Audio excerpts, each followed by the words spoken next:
Agora, eu entrego, então, o professor Daniel para o nosso Arlindo.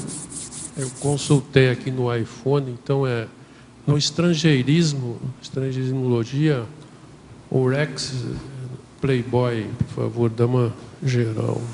O reckless playboy, reckless significa negligente, impulsivo, displicente. Então, essa é uma figura que você vê frequentemente em filmes americanos. Por exemplo, você tem o James Dean, né? E ele está aqui, inclusive, assim, se você olhar na citaciologia, você tem uma frase aqui, o Live Fast, Die Young, and Leave a Good Looking Corpse, que é do John Derek. Essa frase foi atribuída ao James Dean e significa que viva rápido, morra jovem e deixe um cadáver bonito. Agora, na fatologia, segunda e terceira linha, a apatia enquanto terreno fértil ao irracionalismo autodestrutivo.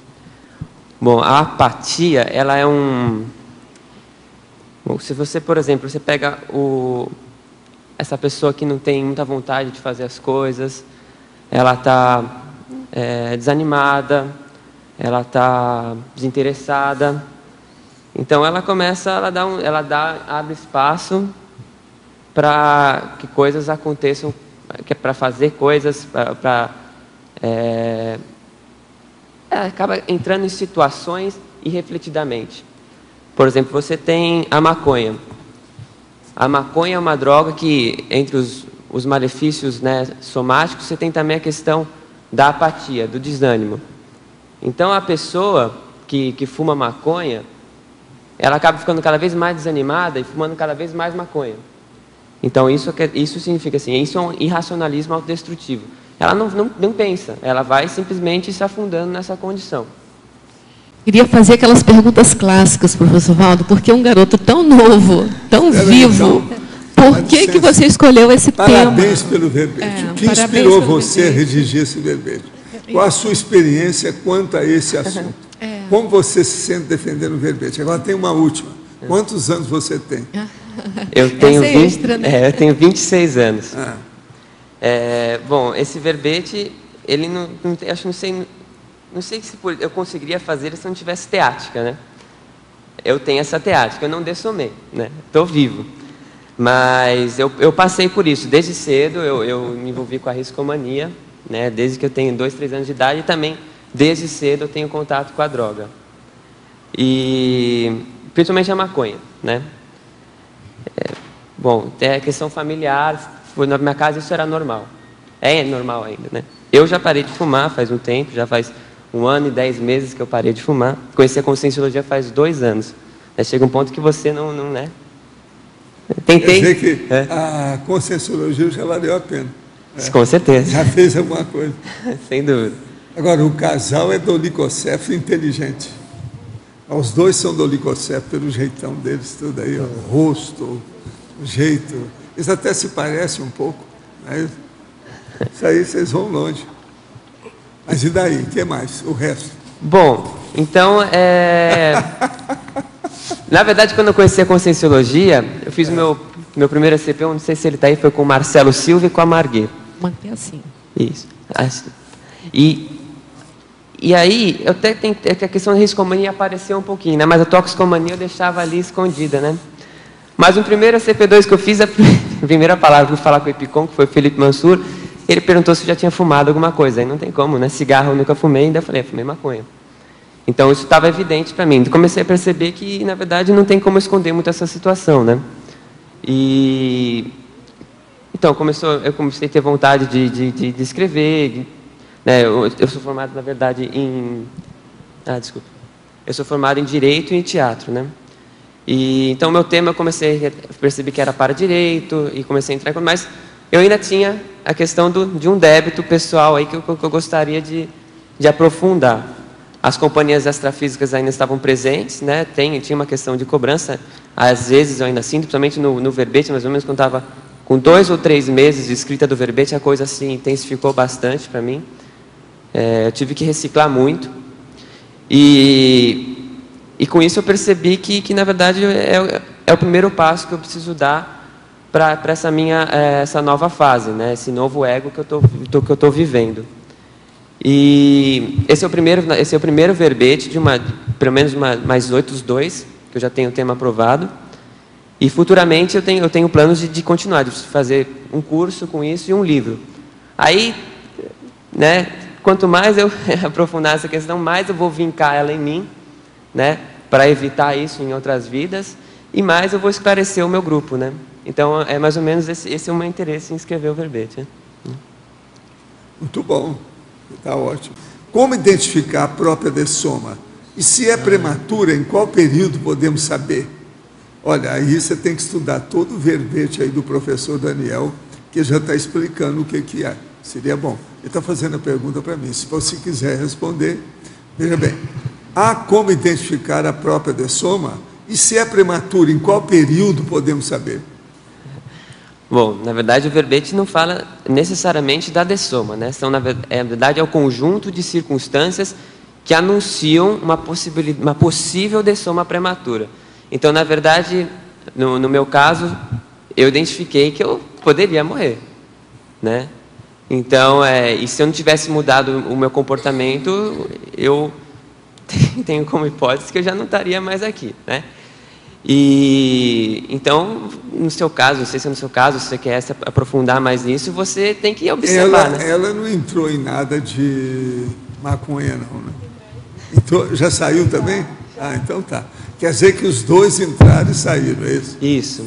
Passaram de banda. Sim, de certa forma eu tive aí. Tá bem, tá. Então, de certa forma, eu também tive o meu processo toxicomaníaco. Não tão riscomaníaco, isso eu acho que eu não entrei tanto. Mas tive aí e também a Conscienciologia salvou uma parte desse aspecto aí. Tem um longo processo. Há tempo.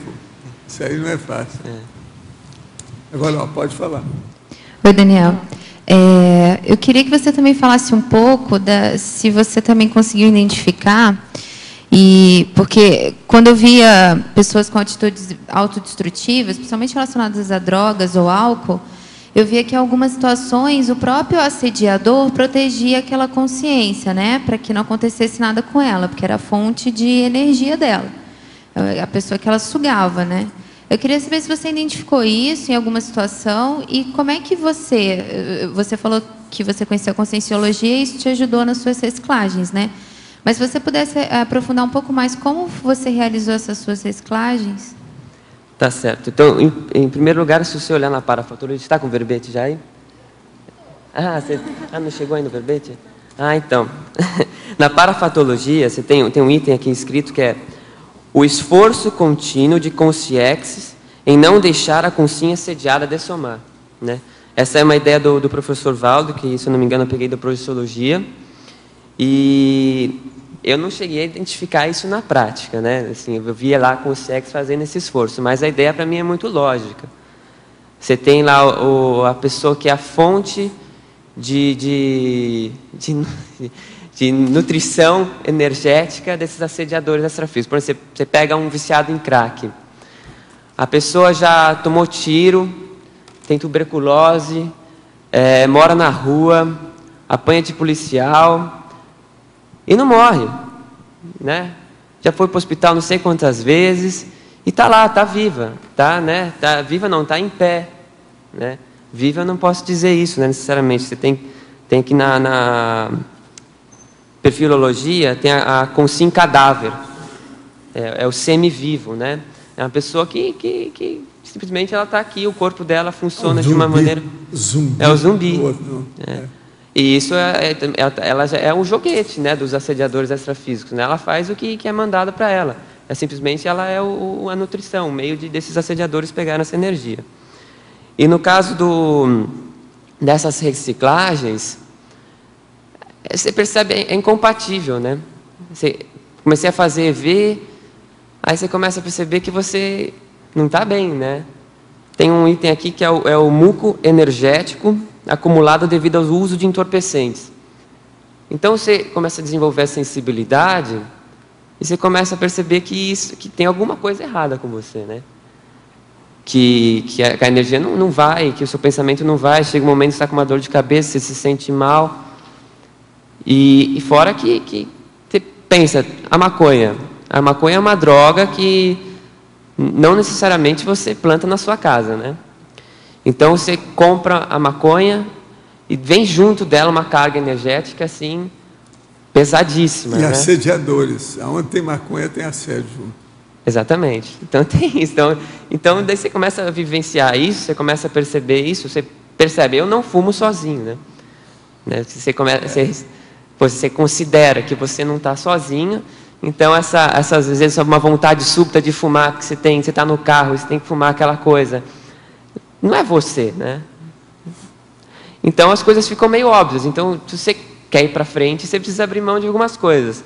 Na terapeuticologia, eu trago a questão da autoconscientização, cosmoética, né? Quer dizer, uma autoconscientização sincera. Ou seja, você coloca na sua frente, né, a possibilidade iminente da dessoma ou a perda da oportunidade de viver. Então não tem isso, ou você larga a mão ou você larga a mão, né? Eu considero que eu tive muito amparo para não dessomar até agora, né? E em todas as circunstâncias que eu entrei na minha vida, principalmente a questão da riscomania, né?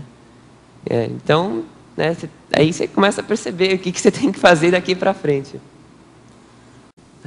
Eu queria saber como que você conheceu a Conscienciologia e depois como é que você fez para se livrar das amizades ociosas. Bom, a Conscienciologia eu conheci, assim, objetivamente pela internet, né? Eu pesquisei experiência fora do corpo, encontrei o nome do professor Valdo. Daí o primeiro vídeo que eu assisti no YouTube foi o curso dos Mega Pensenes. E aí eu li uma lista de Mega Pensenes e falei, esses caras sabem, entendeu? Então, esses caras sabem.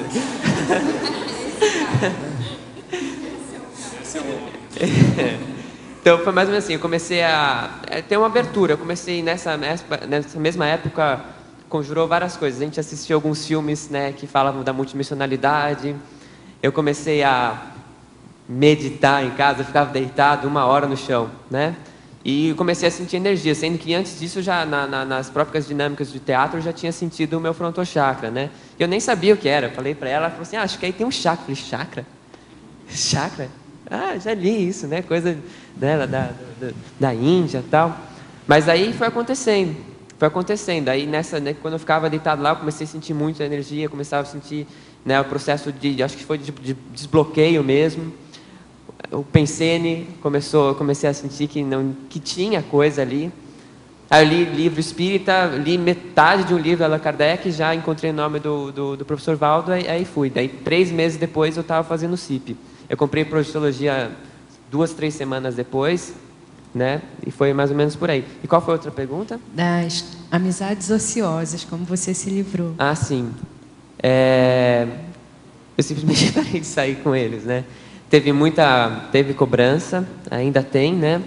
Mas hoje em dia eu tento fazer já isso com uma questão mais assistencial, né?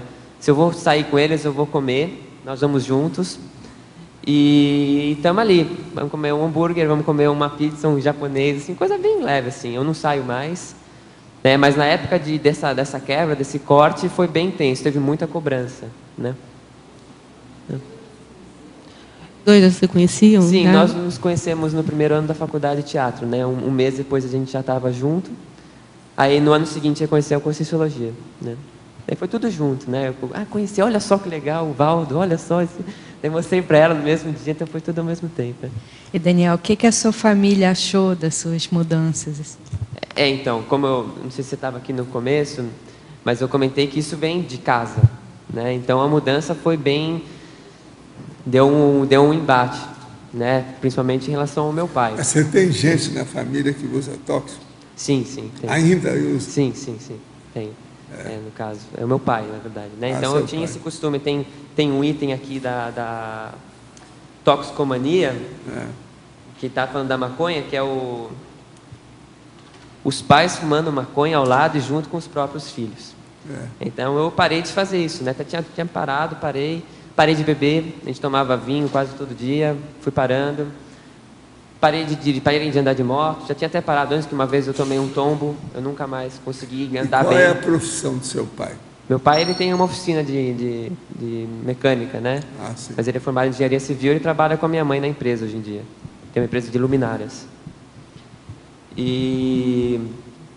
Então foi um choque, na verdade, né? Porque eu, no caso, principalmente do meu pai, ele perdeu o companheiro dele, né? Então foi assim, os 6 primeiros meses iniciais, assim, os 6 primeiros meses foram bem intensos, né? Eu não conseguia manter a homeostase, não conseguia, né? A questão da casa, da casa. Seu pai está bom de saúde, tudo?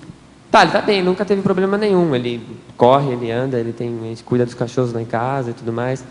Mas até estava conversando outro dia e é difícil, é o paradigma que ele vive, né? Eu já deixei de fazer, já falei. Agora a questão é com ele. Tem uma época que eu comecei a perceber que um assédio que pegava em mim começou a pegar nele, para mim, né? Me cobrando. E então foi uma situação, ainda uma situação delicada. Tá bem, mas tá bem melhor, né? Você ainda mora com ele? Moro com eles, né? Esse, assim, eu vim aqui para Foz mais ou menos para definir o que eu vou fazer daqui para frente. E vocês, né, dois? A gente quer começar, a gente quer morar junto, né? Sei. Vocês estão na mesma cidade? Sim. Vamos torcer. E Daniel, você falou alguma coisa de conscienciologia dentro de casa? Como é que eles veem conscienciologia? Então, no começo eu achei que eu tinha descoberto o ouro, né? Olha que legal, não, olha isso, nossa, olha que lógico, olha só essa questão, outras vidas, né, não sei o que lá. Não, isso é igual religião, isso é igual, estão lavando na sua cabeça, lavagem cerebral, só falam besteira. Foi assim, hoje em dia tem alguns assuntos assim, outro dia lá em casa morreu uma cachorrinha. Minha mãe veio perguntar o que acontecia com os cachorros. Né? Então é isso, na necessidade assim aparece, né? Mas é uma questão mesmo do embate, tem um conflito ali, acho que é principalmente extrafísico, né? Você tem irmãos? Tenho uma irmã, mais velha. E ela também não, nem consigo nem conversar sobre conscienciologia com ela.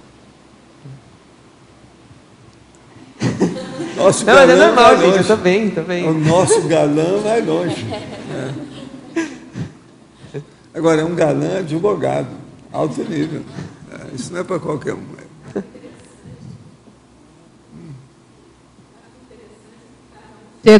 Cada um chega na conscienciologia por um caminho. Ele chegou pelo trivocabular. É muito interessante. Eu nunca tinha visto ninguém que tivesse chegado à conscienciologia pelo trivocabular. Eu não tinha. Ele foi pego pelo mental soma, né? O megapensente vocabulário do nosso amigo era implicado com alguns megapensentes.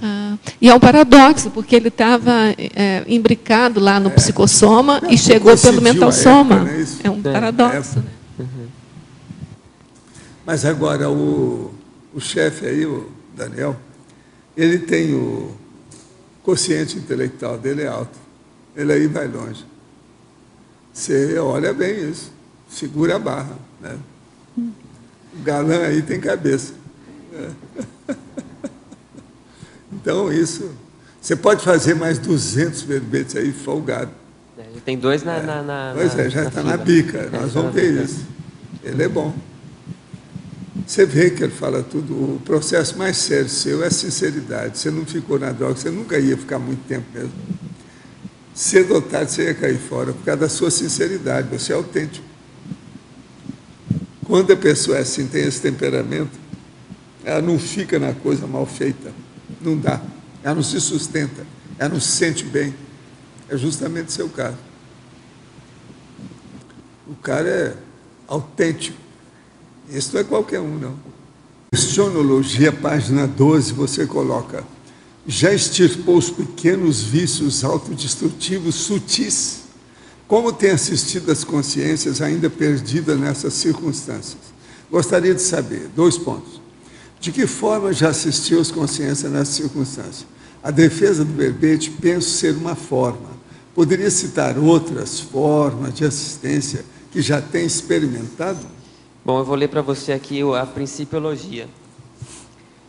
É o princípio do exemplarismo pessoal, o princípio do não acompliciamento com o erro identificado e o princípio da restauração evolutiva. É mais ou menos isso isso que hoje em dia eu estou fazendo, né? Eu me posiciono, eu estou dando o meu exemplo, né? Eu não posso cair nessa situação de novo, né? Isso para mim é uma cláusula pétrea, né? Não vou cair nessa situação de novo. E eu não me acomplicio, eu não tenho mais essa amizade, não fico na casa do meu amigo quando ele está fumando maconha do meu lado. Eu não saio com eles e ando no mesmo carro com alguém dirigindo bêbado. Não faço mais esse tipo de coisa. E a questão da restauração evolutiva é isso. Eu estou desdizendo o que eu já disse, né? Isso através da TARES, principalmente, né? Então, isso para mim, é uma forma de assistência, assim, já bem considerável. Tinha mais alguma pergunta, professor? Não. Tá. Eu vi que você, em sinergismologia, colocou sinergismo patológico, riscomania e ectoplasmia. Na verdade, eu vi que no TVB você colocou bastante essa questão da ectoplasmia, potencializando a postura patológica. Você pode explicar um pouco o motivo disso? O ectoplasta, né, se eu estou enganado, mas eu acho que não, acho que é bem por aí. Ele tem aquele que não controla as energias, ele tem as energias todas soltas aí, cada um faz o que quer, né? Ele está aquele lá, né? Então, que você tem essa condição da ectoplasmia, a sua energia ela acaba sendo controlada por qualquer consciência. Então, se a pessoa não tem um comportamento né, equilibrado, cosmoético, ela acaba tendo propensão a ter acidentes. Então, eu quis enfatizar isso, né, porque a gente está aqui no paradigma consciencial e tem muita gente aí que está assistindo, ou que sabe ou não sabe da condição da ectoplasta, né? E leva isso leva de jeito, assim, vai deixando, né? Empurra com a barriga. Empurra com a barriga. Você tem médiums famosos que dessomaram por conta de uma macro-PK, né?